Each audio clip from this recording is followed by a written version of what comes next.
That's a great thing to hear about Jordan Davis. And for me, it hasn't been a disappointment because I've seen the flashes. Overall, I have a lot of optimism about the rest of his career in the NFL.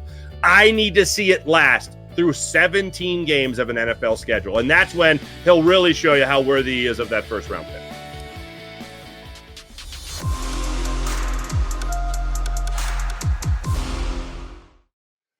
I want to start it out here, though. Let's bring our guy, Marc Farzetta, in, who starts our broadcast off each and every single morning here on JAKIB Sports. Farzy! What's happening? Love your show, dude. Really Back do. at you. Watch it Back every at morning, and I can't thank you. Hey, Devin White, does he have 159 tackles this year with that Eagle defense? No. And I love the question because it maybe inspires some sort of optimism for people, but the answer to that question is an emphatic no. And I don't see, with his injury history, how he's had some injury issues, obviously, already in his career, how the Eagles don't really value that position to begin with. I don't really see him getting, I'd be shocked if he even got over 100 tackles in this defense, unfortunately. The Eagles, as we know, don't value that position. They're buying low for a reason. It's what they do, and the perfect example of that is not only TJ Edwards, but also before that, Alex Singleton. Let's not forget for a second that he had two undrafted free agents, undrafted rookies, get signed. They both led your team in tackles, first Singleton, and then after that, TJ Edwards. And the minute they grew a little, not huge out of the role, but a little bit too big for the role, they went elsewhere. So, no, I don't see anybody like Devin White being a guy that even lead this team in tackles, unfortunately. All right, there's a big story coming out, and I called some of the people down in Miami about Vic Fangio. And, Farzy, I can't help rig the question here. When I hear guys complaining and moaning and bitching and crying about discipline, and, I'm sorry, but I'm not going to sit here. I don't know if Vic Fangio is the right coordinator, and I don't have any idea if that 34 is going to work. But I don't want to hear players crying about a guy who was coaching you hard, and because you had your little self in a titty bind down there because you didn't like the way you were being handled and the guy was talking to you. Well, welcome to a real coach. And I don't know, man. To me, if I'm the Eagles, I think that's a wanted and needed thing to have a coach like that in that locker room. Well, you know what? In a way, it kind of balances out Nick Sirianni in terms of the pat on the back, best friend type of, good cop type of deal, where Vic Fangio, and I don't even want to put him in the light of a bad cop, but if there is a bad cop among the head coach and the two coordinators, that would be Vic Fangio. And I also think that I kind of like the idea of this story coming out about what a bad guy Vic Fangio is. And it's not just recently. You think about how when things just hit the fan with the Dolphins and the Eagles had that end of the season press conference and the story broke that Vic Fangio was coming to the Eagles when Adam Schefter dropped that information. I like the idea of them setting this up like he is some hard ass, because these players are going to be gearing up for some hard ass. And the minute Vic Fangio says anything along the lines of, "Hi, how's it going?" and seems somewhat of a nice guy, they're going to go, it's not that bad. But the minute they mess up, the minute they do something they're not supposed to do, the minute they don't communicate, which is huge in this Vic Fangio defense, well, then I am sure he's going to call those players out. But I think he's got a great opportunity here to make a great first impression with the players here. I think he still has a good veteran leader in Brandon Graham, still on this defense that can help kind of champion his cause. And then you look at some of the younger guys here that you have guys like Jordan Davis and you have guys like Jalen Carter that are going to emerge into that leadership role as well on this team. And they are going to have no other choice, because if there's anything that I really took away from even Fletcher Cox's press conference, it's what D'Amico Ryan said to him, which was no matter the scheme, no matter the coordinator, great players find ways to be great. And Vic Fangio is going to put these players in some tough positions. Will it be the best possible position for that particular player to make plays? No, it's going to switch off from time to time. But Fangio, I think, is not going to take any BS, and I think it's a fantastic sign that Jordan Davis is coming into these OTAs in such fantastic shape. I don't know if you saw the picture, I did. But that shows that he's got, I think, some respect, not only for himself, for the game, but also his new defensive coordinator who's going to be running the ship from now on. Well, I'll tell you a little bit of insight here. Clint Hurt and I are close. Okay. Hurricane guy. And he had a come to Jesus conversation with him. you're either going to be great or you're not. There's no bell curve grading in the NFL. I mean, you're kind of good. That's not how it works. He goes, and something that we were always instilled with, when we were coached was this: it takes no athleticism, Mark, to be in shape. You don't have to be an athlete to be in shape. It's willpower. Think about that. And, that's what Clint was trying to express to him. It takes you don't have to be a great athlete. You don't have to be a great football player to be in shape. It tells more to a coach that you're prepared and you're willing to be prepared. And like what you said, he's coming in with respect, being in shape. That right there sets the table for him where the coaches can rely on him because he's doing one thing that, guess what? You can't coach. I shouldn't be giving you hall passes or rewards or slaps on the back for being in shape. You should be in shape because you want to be in shape. So Clint was impressed with that. Jordan or Jalen Carter also. Both of those guys, it looks like both of those guys are trying to feed off of one another. So I think that's a really great sign with those two guys. Yeah, and look, it's OTAs. So we're talking about sports. Got to be careful. Right. Of course, yeah, it's all grain of salt. It's all, it is what it is. But I it's still them showing up at work. Right. I mean, let's not forget. Like people could say, well, you're not going to set the depth chart today. So let's just get that out of the way it's like the people with the Phillies that want to say they haven't played anybody. It's like, thanks, that they have a schedule. It just kind of has to play out. But like when you look at these two guys, you see the phenomenal talent. When I look at Jordan Davis, I mean, I just look at guys that just wants to go out there and move bodies. Jalen Carter, I know you're extremely high on Jalen Carter, and so am I. Most of Philadelphia is. These guys together just want to move bodies. And the task they're going to be charged with, when you're talking about a defensive line that is going to be tasked with getting after the quarterback, stopping the run, not a lot of help when you talk about blitz packages and all that from Vic Fangio. We all know that going into it. So you got to win your one-on-one battles. You also have to try to win every once in a while those one-on-two battles where you're double-teamed in the interior of the defensive line. So the fact that they're taking it this serious and this early going in just the OTAs, the fact that the last season ended so piss poor, no other way to say it, for both these players, most notably Jordan Davis. I mean, hey, I never heard of a sophomore wall. You know what I mean? I always hear of the rookie wall. I never heard of the sophomore wall. With Jordan Davis, he created the sophomore wall, and it was about week 14 of last season. So seeing him come in with respect for the game, respect for his talent, respect for his new coaching staff, I think the sky's going to be the limit for him coming into his third season in the NFL. Do you believe that Bryce Huff replaces Hassan Reddick's numbers of 27 sacks in the last 2 years? No. I really want to believe. Well, listening to Vic Fangio talk about Bryce Huff, and look, I hope I am wrong. I love all the things people say about him. I haven't seen it yet. I have seen Hassan Reddick continue to perform. To say that even in the next 2 years, this season and next season, that Bryce Huff is going to be a better edge rusher, a better outside linebacker, whatever you want to call it, than Hassan Reddick over the next 2 years, that's a tough sell. That's a very tough sell, and that's what he's being graded on. And just real quick, Sills, I know you and I were in the same boat with this. Did Hassan Reddick get that contract extension yet? I'm just curious. Maybe I know, unless it fell through the cracks, Farzy. I haven't heard anything about a contract extension. I haven't either. I mean, I just mowed the lawn, so maybe I was off the grid for a second. I don't get why you just didn't. And hey, that's a great comment. Of course. If you got $30 million in cap space, you had the money to pay both the guys. Why did you not want to pay both the guys? Keep him on the team like you did Hargrave, like we talked about before. You could add two edge rushers. You could add one guy last year with 11.5 and who's got 51 sacks in the last 4 years, and another guy who maybe the Eagles think he's coming into his own. And you could have brought another opportunity and would have helped your secondary and your youthful secondary. Why didn't you just, you had the money. Why didn't they do it? I don't, it still bothers me. But I want to make sure I do answer your question when it comes to Bryce Huff.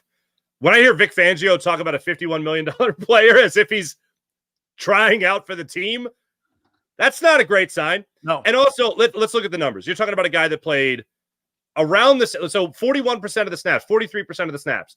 I don't know if enough people realize yet that that's a Brandon Graham number from last year. Yeah. And as much as we all love BG, I mean, Brandon Graham even said he's on his farewell tour. Okay, so his career, his stats are going this way. His snaps are going this way. Bryce Huff, he's going to have to take to replace the talent, the versatility of a Hassan Reddick, not just in terms of whether he's going after the quarterback or dropping back. I'm not talking about that type of versatility. I mean about getting that angle on the edge and getting after the quarterback or being able to adjust and stop the run just to apply pressure like that. Bryce Huff has to show that more than 43% of the snaps he could do that. Not just 43, not just 45, not just 50, but 73% of the snaps, Sills. I want to believe in Bryce Huff. I want him to prove me wrong. And look, Howie Roseman, great job, blah, blah, blah. This offseason's been great. We all know. But if I had to say there was one thing that kind of makes me scratch my head, it's Bryce Huff over Hassan Reddick. I'd love to believe that he's going to be better than Hassan. But the Eagles are buying low, in essence, on this edge rusher with the hopes that he's going to be better than Hassan Reddick over the next 3 years. I just don't see that happening. Help me out on what you just said, and hopefully I didn't read it wrong on what you just said, because I want it to land where I think you wanted it to land. Did you say that Vic was talking about Bryce as another dude that's on the roster and on the defensive side of the ball? You heard the answer. You heard the answer. How about this? How about this? I actually like that, and I'll tell you why. He's going to play the best guy for the position. I'm telling you, Mark, there's going to be headbutting with Howie Roseman and Vic, because you already see on the depth chart, they got that Braun guy in there over Nakobe. Mm-hmm. He's in there already. That's not who that's already a bad sign. Like you said, they're in helmet and fucking shorts, and he's not on the first team taking first team reps. Mm-hmm. Vic's got him out of there because he doesn't trust him. I'm going to tell you flat out, man, that's another great sign for Fangio. He's going to play the best 11, no matter where they're drafted, whoever that looks like. That's a change in direction when it comes to the front office telling Doug Peterson who to play on Sundays. I really find this interesting. I think the Eagles, I mean, when they went to and won the Super Bowl, they had a big personality defensive coordinator in Jim Schwartz. Oh, I mean, Jim, he's not a pusher. He wanted to fight Jim Harbaugh on the field. I mean, I wouldn't have blamed him. He's a tough dude, man. I'm not like a Harbaugh hater or anything like that, but man, I wouldn't have blamed him because that was bull. Anyway, it was bull. And I'll never forget the now, Bob Lang, right? Yeah. Bob Lang, the Eagles PR guy. Yeah. He was the guy in the middle of all that in Detroit. But anyway, they have a big personality. They had a big personality when they won the Super Bowl, Jim Schwartz. We all remember that. They got a big personality in Vic Fangio. And one thing I will say about Vic Fangio, I have said I do have it in the back of my mind. It's not a concern.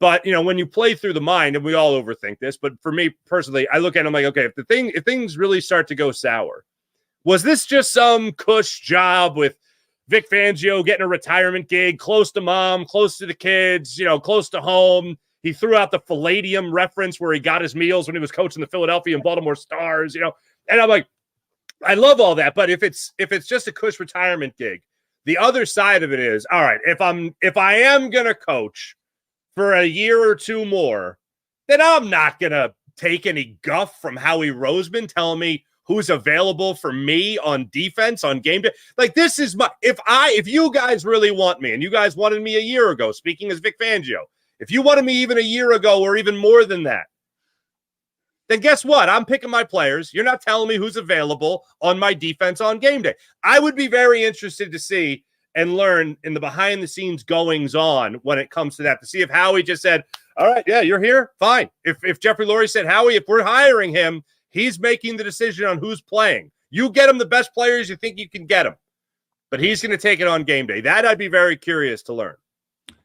What do you read into Bradbury not being there?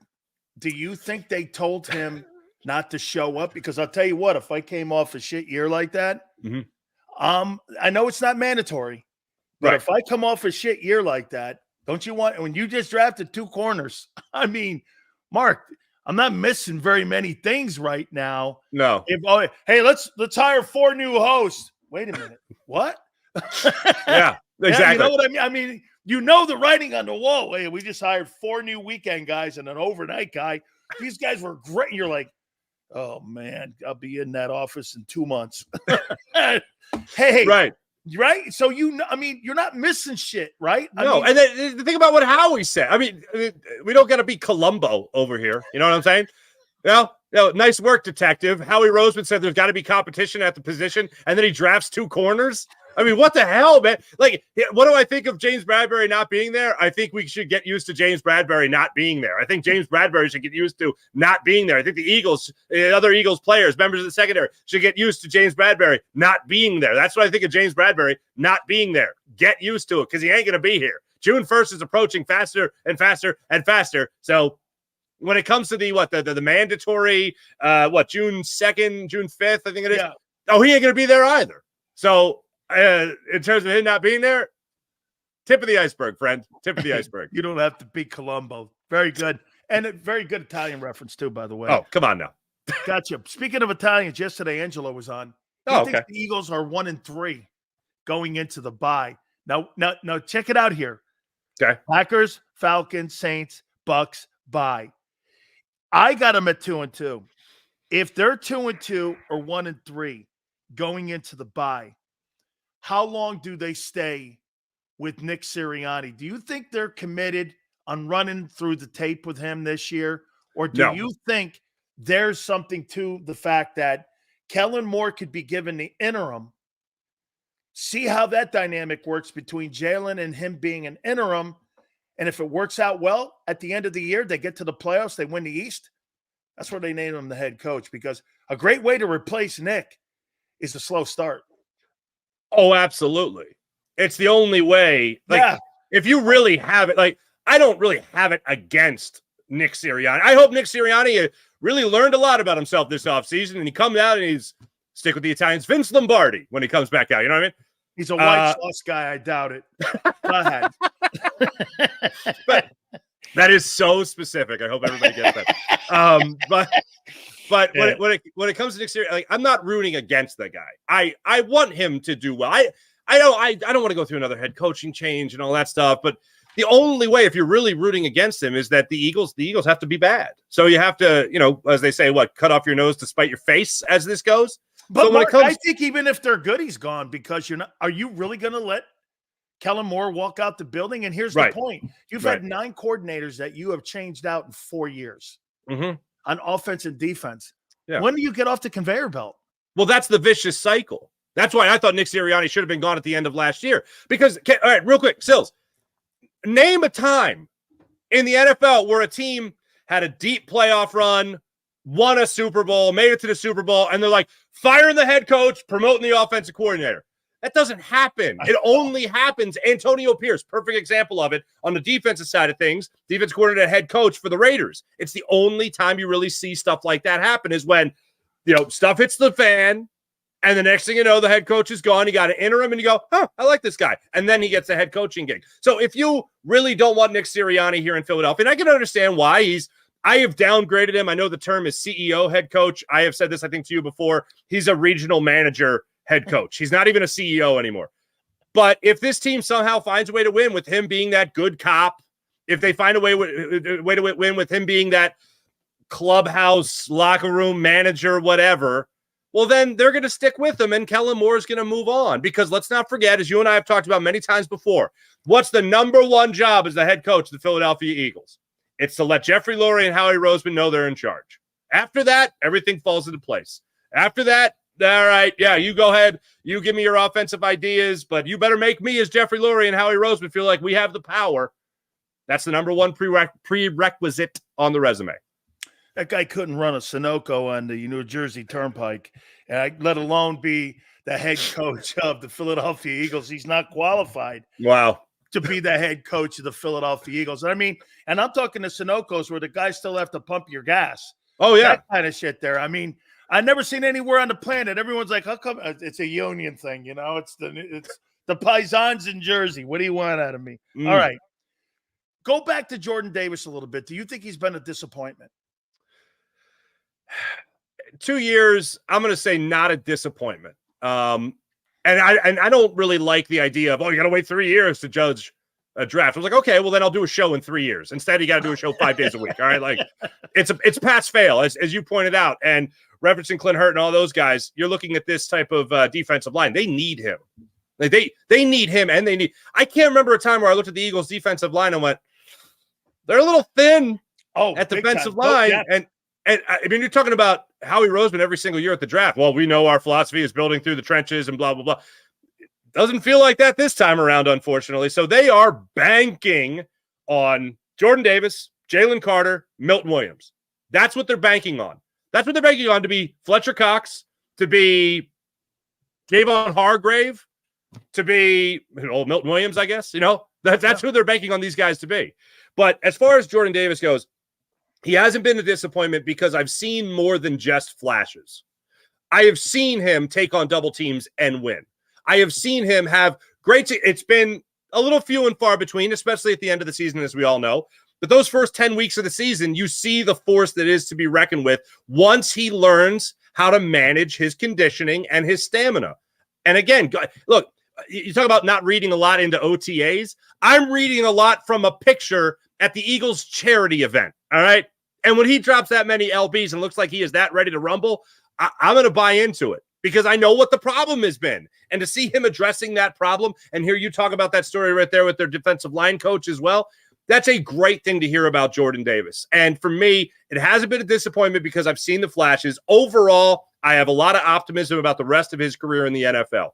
I need to see it last through 17 games of an NFL schedule. And that's when he'll really show you how worthy he is of that first-round pick. Couple last questions here for you. 51 games that Jalen Hurts has played in as a starter. I'm not saying you, Farzy, but why are people so convinced? It's been 51 starts. You've had 2 okay seasons, 1 really good.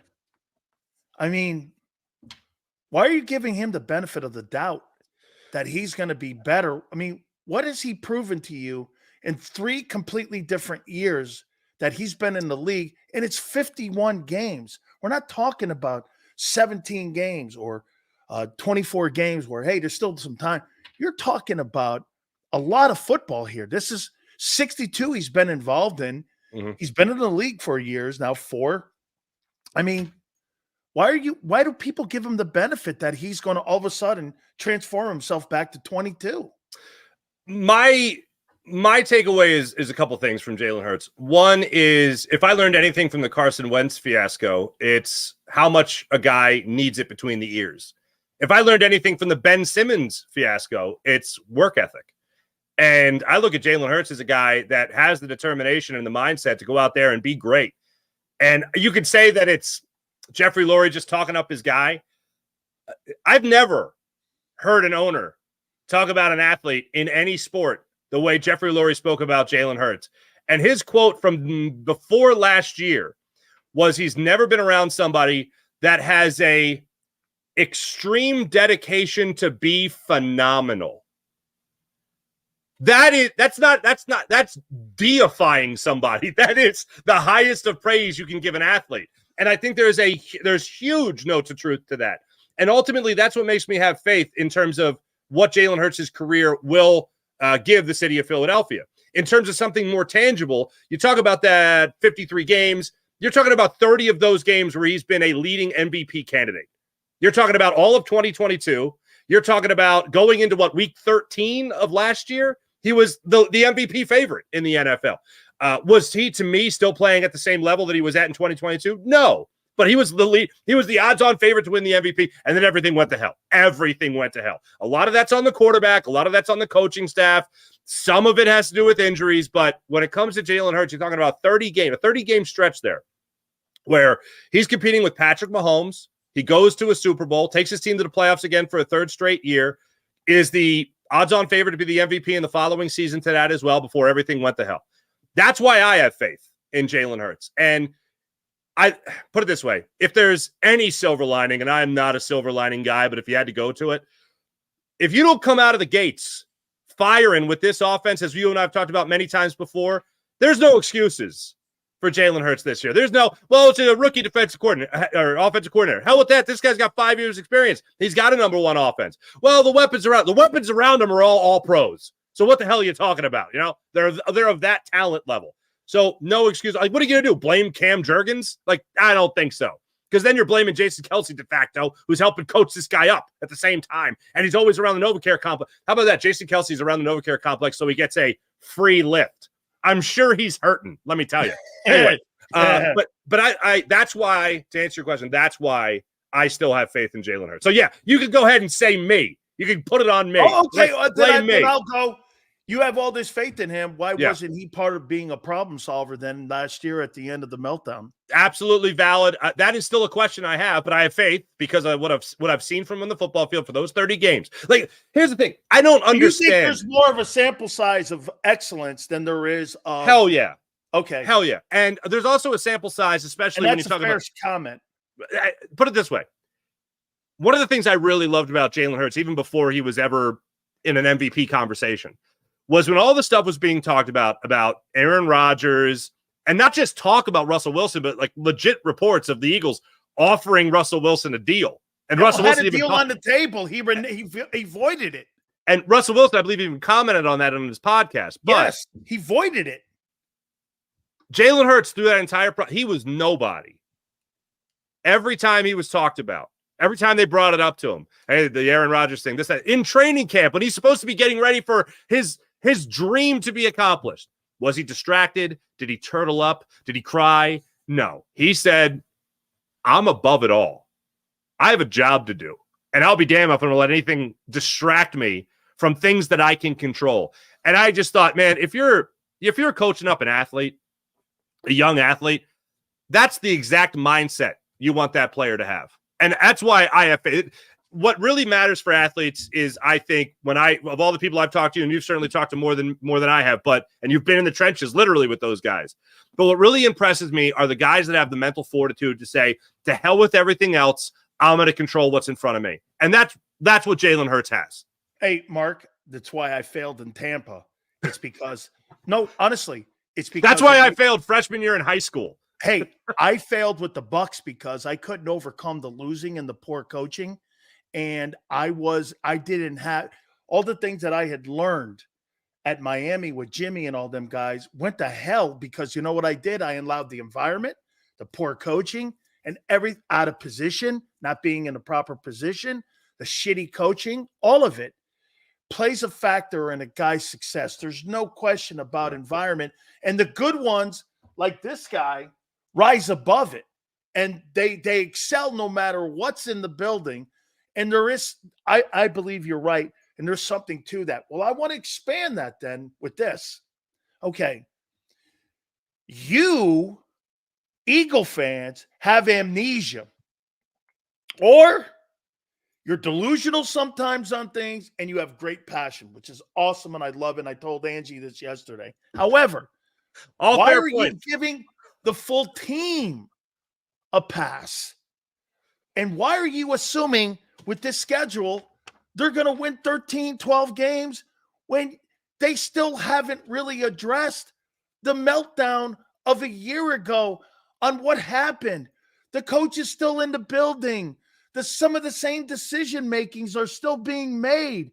The spending or the lack thereof money on defense. Look, I'm not saying anything about the rookies. I don't know who's going to be good yet. Like you said, it's helmets and shorts. We'll find out if Teron Arnold or if Quinyon Mitchell, who the better guy was. We'll find that out real soon. It's 3 months away.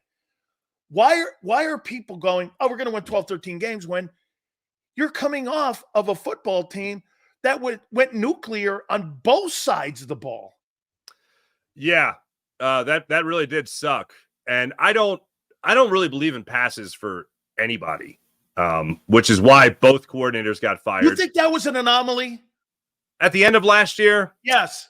I'll put it to you like this. It wasn't an anomaly if you kept that coaching staff together as was. That was going to happen again, which is why you needed to do all but pull the pin on just about everything when it came to that coaching staff.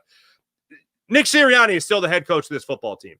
And I'm disappointed in his answer to the question from Tim McManus of ESPN that we all know. And, the basic was, what is it you say you do here? But if you're a head coach of a football team, Sills, and someone says to you, what's your role? If your answer, and this is where you want to talk about giving a pass? This is where I'd give a head coach a pass to be a total dick. Okay? As a head coach, you want to ask me what my job is? Like, not to take a little bit of offense to that kind of answer, that kind of question. I would have had a lot more respect for Nick Sirianni if he would have been like, what the hell do you think my job? I'm the head coach of this football team. So I run the show. You wanted an answer like the Denver Nugget coach gave that one reporter. Mike, how do you feel and what's your feelings right now? And honesty. You got knocked out. Yeah. I wanted something like that. But I think they addressed the problem that you did not have a good offensive coordinator. You had a defense between your two position coaches or your offense and defensive coordinator. You had 1 year of experience in the role. Between the two of them combined. Now you got 25 years? Vic Fangio, 25 years with Kellen Moore. Yep. The reason I am optimistic, I'll tell you the number one reason I'm optimistic is because I believe that even with Vic Fangio being here, your best defense is going to be an incredible offense. And with the weapons they have, I mean, you talk about a home run hitting offense. Anyone can be a cleanup hitter in this team. Anybody can hit that 3-run. Anyone can hit that grand slam on this offense. And you have a very versatile quarterback that can air the ball out downfield. You have an offensive line that I still feel is going to be pretty damn good going into this season. That's the number one reason why I'm optimistic, is even if this defense is passive, even if they do get run off the football field like the Eagles did to Vic Fangio against the Miami Dolphins, despite the injuries in that primetime game in South Philly, even if that does happen, this offense is going to be able to keep up with a lot of great offenses that they play throughout this season. That's why I'm optimistic about this team going into this year. Finally, I got a couple guys here that I would like just to get your opinion on replacing Fredo Sirianni at the end of 2025. Yeah. So, okay. Bill Belichick. Thumbs up, thumbs down. I'm thumbs down on Belichick. It's not even the age thing as much as it is. Like, I know Jeffrey Lurie, the reports have been out there where they kicked the tires, had a conversation, all that stuff. The more you get removed from it, that a lot of it was Tom Brady. Everything like that was, if Brady, like I know him, like Brady leaves, goes to Tampa and wins again. Like, come on. I think there's a certain way of Bill Belichick doing things that, for whatever reason, whether it's Tom Brady or whatever, only worked in New England. And I know a lot of people jump to the Matt Castle year where they still won 11 games, but they lost the playoffs and all that. The only place he had success and the only quarterback he's had success with only happens to be the greatest quarterback of all time. So, yeah, it's tough to go with Bill Belichick. And I think that it would be this is where the age does come into it. I think for Bill Belichick to come in here, you'd almost have to be in total rebuild mode. You don't think there's a coincidence he coached the greatest defensive player and the greatest offensive player in the history of the league? I think Tom Brady coached Lawrence Taylor as well when he was like 4 years old. No. I know that's a great point. You're also talking about the time he coached the greatest defensive player. You're also talking about him coaching with Bill Parcells, who had never won a Super Bowl without him. Without him, yeah. That's pretty good, but that's also a long time ago. Yes, it is. No salary cap back then. No salary cap, but more, I think even more so, the rules different of the game. Different league. Completely different league. Yeah. The rules of the game, especially for a defense. Forget about it. You get fined just for looking at a player, as we all know. Yep. How about Mike Vrabel? The thing that jumps out to me is defense, and I know people would love to see a defensive hire. I like Mike Vrabel. He had ample opportunities to do things in Tennessee, and it didn't happen. The one, I don't know if he was on your list or not, if you're only talking about, but maybe you have him on there. But Vrabel would raise my eyebrows. I just think it wouldn't happen. Maybe he is one of those guys. The thing that also makes me interested is not that he's Andy Reid by any means, but when you're in your first head coaching job for a long time, you kind of get set in this groove, and you don't really get that opportunity to kind of take that, no pun intended, bird's eye view of everything. And you can learn when you take that bird's eye view. Maybe that's what he's doing right now. He's not on here, but I think I know where you're going. Go ahead. Is it Jim Harbaugh? You're never getting him. You don't think the Eagles would pay $20 million for a coach, do you? I don't think they'd give $20 million to a coach that would have to run the show. Power. Yeah, and exactly, run the show. That's the guy I said fire Nick Sirianni. Tom Telesco in Los Angeles to bring him in. They gave him the $17 million and full complete autonomy to bring him in. You know what? Somebody brought something up, Farzy, earlier. Would you ever make a trade for Sean McVay to be the head coach of the Eagles, trade draft picks away like they did for Sean Payton and for John Gruden? Right. Would you ever do something? I think he's the second best play calling head coach in the league, and that includes Kyle Shanahan. I think he's better. I think he's right there with Andy Reid. Yeah. I'd love to see Sean McVay as the head coach of the Philadelphia Eagles. Can you imagine what he would do? I mean, plus it's a fail-safe on your coordinator searches each and every single year. So here's where I think it would have to go. This Eagles season would have to be awful. The offense would have to be awful. Kellen Moore would have to be a total bust. Does it have to be awful or does – but Farzy, if they go to a division round, that's awful. I mean – if they go to the divisional round and lose, don't matter with this team anymore. You've got to win the division and be in the fight for home field. That stuff, you don't talk about Mahomes in regular season anymore. You talk about postseason. Hurts is 0-3 on the playoffs in his career. Yeah. In the road. Okay. Yeah. You've got to show it in the postseason, don't you, with this roster? 1,000%. Yeah. A first round exit would certainly be awful. Be disastrous. But in that case, you don't think that they then promote that? See, what I mean is, I do think they would. Okay, so what I mean by awful is Kellen Moore's a bust. Obviously, Nick Sirianni gets fired. You limp into the playoffs, lose to the first round. That means you clean house. Yeah, you do that. That's when you would make. Is Howie's job in jeopardy then? Oh man, no, I don't think so. Because look, Jeffrey Lurie.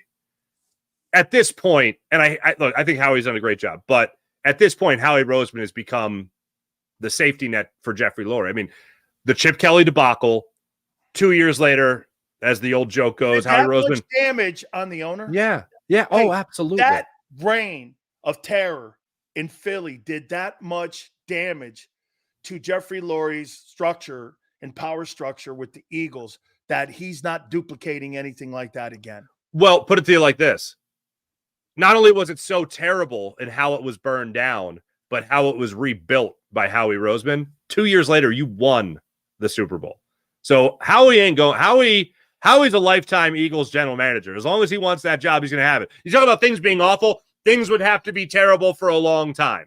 But if you're making a trade, if you're getting Sean McVay somehow, then you're talking about things being pretty damn terrible this season for the Philadelphia Eagles and the Eagles. That's the only time I think they'd entertain the idea. If you're asking me if I'd do it, hell yeah, I'd do it. If this team was up in flames, hell yeah.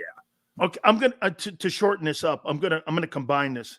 Bobby Slowick, Texans OC, Ben Johnson, OC Lions, Adam Stenovich, OC Green Bay, working with McVay, or the guy in Baltimore that has a skill set that is coaching Lamar Jackson, and he coached an MVP last year in Todd Monken.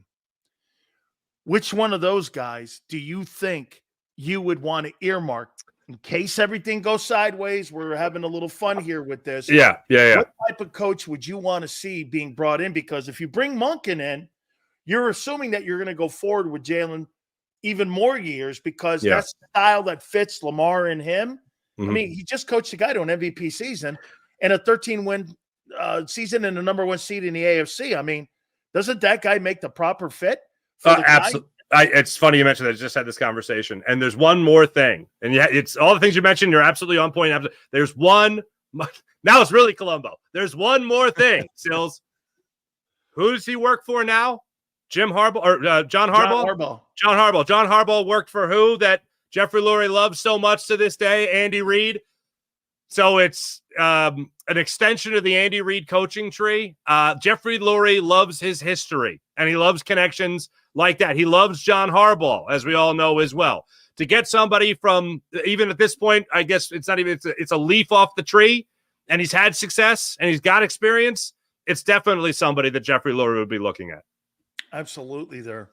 And by the way, Kellen Moore will be the next head football coach of the Buffalo Bills.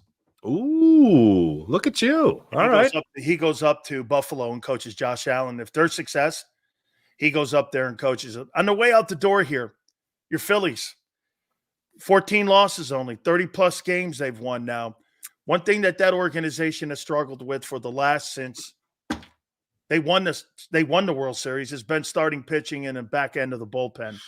Do you believe now that they and Dave Dombrowski has addressed that?